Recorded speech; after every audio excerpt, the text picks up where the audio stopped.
محمد یوسف India سے، کیا الٹے ہاتھ کی انگلیوں پر ذکر کر سکتے ہیں یا صرف سیدھے ہاتھ پر کرنا چاہیے؟ سنت کیا ہے؟ دیکھیں، سنت طریقہ جو ہے نا گنتی گننے کا، وہ یہ نہیں ہے جو ہمارے ہاں رائج ہے. ہم ایسے کرتے ہیں سبحان اللہ سبحان اللہ سبحان اللہ 33 دفعہ یہاں پھر 33 دفعہ الٹے ہاتھ پہ. جائز یہ بھی ہے، کوئی گناہ کی بات نہیں ہے، لیکن نبی صلی اللہ علیہ وسلم کے دور میں جو گننے کا رواج تھا نا وہ اس طرح تھا: 1 2 3 4 5 6، پھر 7 میں جو ہے نا انگلی تھوڑا نیچے آئے گی، 8 9، اور یہ 10 کا نشان، یہ نشان تھا 10 کا. 11 12 13 14 15 16 17 18 19 20، پھر اسی طرح 1 2 3 4 5 6 7 8 9 10، یہ 30 ہو گیا. اس طرح مجھے آتی ہے یہ 100 تک گنتی، تو ہم نے اپنے شیخ حضرت مفتی رشید احمد صاحب سے سیکھی تھی. تو نبی صلی اللہ علیہ وسلم کے گننے کا یہ طریقہ ہوتا تھا، عقد الانامل، انگلیوں کو اس طرح سے آپ، تو وہ سیدھے ہاتھ پہ ہی پوری 1000 تک کی گنتی ہو جاتی ہے بڑے آرام سے. تو میں نے 100 تک یاد کی ہوئی تھی طلب علمی کے دور میں، تو اس لیے میں تسبیح اسی طرح پڑھ رہا ہوتا ہوں، اس طرح انگلیوں پہ نا 100 تک.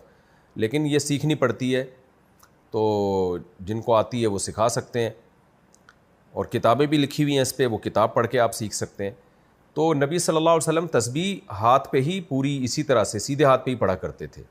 الٹا ہاتھ جو ہے وہ ناپاکی کو صاف کرنے کے لیے، اس طرح کے کاموں کے لیے.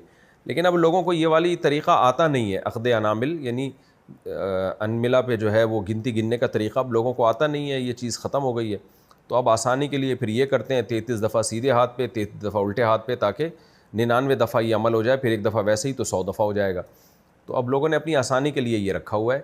تو جائز ہے سیدھے ہاتھ کے ساتھ الٹے ہاتھ سے بھی، کیونکہ اب صرف سیدھے ہاتھ پہ پڑھیں گے تو یاد رکھنا مشکل ہوگا. تو لیکن بہتر یہی ہے کہ صرف سیدھے ہاتھ پہ تسبیح کی جائے. فرض نماز کے بعد مسنون اذکار. فرض نماز کے بعد کون سا ذکر سنت ہے؟ محسن نواز میلسی سے. دیکھیں، رسول اللہ صلی اللہ علیہ وسلم سے مختلف اوقات میں مختلف اذکار ثابت ہیں. 3 دفعہ سبحان اللہ، 33 دفعہ سبحان اللہ، 33 دفعہ الحمدللہ، 34 دفعہ اللہ اکبر، یہ بھی ثابت ہے. 33 دفعہ سبحان اللہ، 33 دفعہ الحمدللہ، 33 دفعہ اللہ اکبر، اور آخری مرتبہ لا الہ الا اللہ وحدہ لا شریک لہ لہ الملک ولہ الحمد وہو علی کل شیء قدیر. 100 کا عدد اس طرح سے پورا کریں، یہ بھی ہے. آیت الکرسی بھی ہے، اللہم انت السلام والی دعا بھی ہے، اللہم لا مانع لما اعطیت ولا معطی لما منعت ولا ينفع ذا الجد منک الجد، یہ دعا بھی ہے. تو یہ اسی طرح 10 دفعہ سبحان اللہ، 10 دفعہ الحمدللہ، اور 10 دفعہ اللہ اکبر، یہ بھی ہے. تو اب علماء کیا اس میں اختلاف ہوا ہے. بعض علماء کہتے ہیں فرض نماز کے بعد یہ